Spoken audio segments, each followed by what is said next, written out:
निवडणुकीच्या अनुषंगाने प्रभाग रचना तयार करण्यात आली. त्यावर आक्षेप नोंदण्यासाठी आम्ही मुदखेड शहरातून बरेचसे लोक आमचे मुस्लिम भाऊ, बौद्ध भाऊ आणि मातंग समाजाचे काही लोक आणि हिंदू समाजाचे काही सगळ्यांनी एक जवळपास 20 ते 22 आक्षेप घेतले. 2022ची जे GR निघाला त्याप्रमाणे अगोदर प्रभाग झाली होती. नंतर यांनी लोकप्रतिनिधीच्या दबावाखाली येऊन 2025चा GR निघूनही सुद्धा GR प्रमाणे करण्यात आले नाही.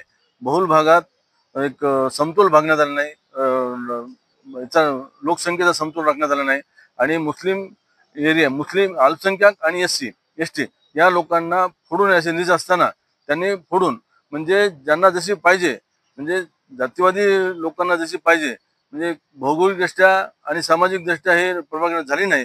याकरिता आमचं सगळ्याचं ऑब्जेक्शन होतं आणि कलेक्टर साहेबांना 2-3 मुद्दे सांगितले. STचा प्रभाग 2च मध्ये होते तर त्या 3 मध्ये विभागल्या गेली. 22 मध्ये वेगळं, 25 मध्ये वेगळं आणि आता वेगळं, म्हणजे 2-3 प्रभाग त्यांना विभागल्या गेले. ते नाहीच, ऍक्च्युअल तिथं संख्या नाहीच तसे करण्यात आली. त्यामुळं कलेक्टर साहेबांना आम्ही सगळ्या ह्या हरकती नोंदवल्यात. या हरकतीचा काहीतरी परिणाम होईल आणि या प्रभाग रचनेमध्ये दुरुस्ती होऊन आम्हाला न्याय मिळेल अशी जिल्हाधिकारी साहेबांना अपेक्षा करतो. आणि कलेक्टर साहेबांनी कोणाच्याही याच्या बळी न जाता पक्षाच्या किंवा नेत्यांच्या आम्हाला मुदखेड शहराच्या लोकांना न्याय द्यावा ही अपेक्षा करतो आणि थांबतो.